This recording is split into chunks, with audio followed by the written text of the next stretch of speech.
Bukas na natin. Hindi ko na ipagpapabukas. Excited na ako.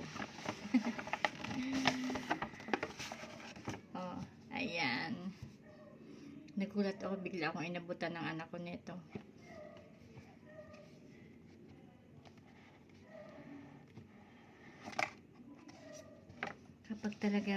Kapag binigyan tayo ng ating mga anak ng,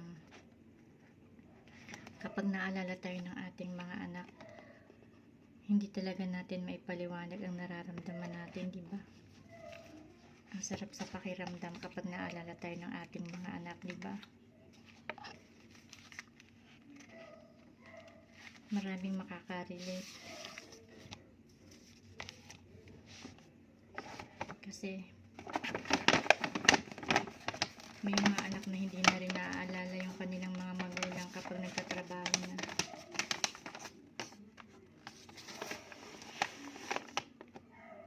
Kaya ako, pag binigyan ako ng aking mga anak, kahit maliit na bagay lang yan, ang saya-saya ko.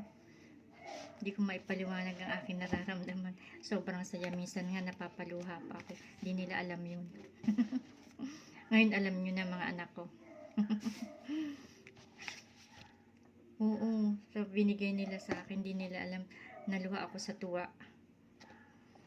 Naluha talaga ako sa tuwa. Minsan nung binigyan ako ng anak ko nung birthday ko noon, ng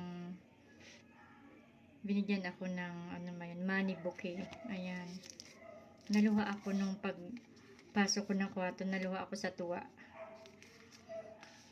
Kahit maliit na bagay lang naman bigay sa akin ng mga anak, ang saya-saya ko na. Yun bang maalala ka lang ng mga anak mo? Naku, ang sarap sa pakiramdam. Ayan, ito nga pala. Na-unbox ko na, napakwento na ako. Ito, in-unbox ko na. Ito. Hindi naman ako familiar sa mga unit ng cellphone. Pero, ang ganda nitong binigay sa akin, oh. Ang importante lang sa akin, maganda ang camera. Ito kasing ginagamit ko. Punong-puno na. Bigay din yan sa akin ng anak ko na nagbigay nito. Punong-puno na to. Hindi pa ako nakakapag-delete. Hindi ko na magamit. Ayan, tama-tama. May magagamit na naman ako. Pang video ko daw. Ayan, di ba? Thank you sa anak ko na nagbigay nito. Makakapag-video na naman akong marami. Pang reels ko. Ayan. Thank you.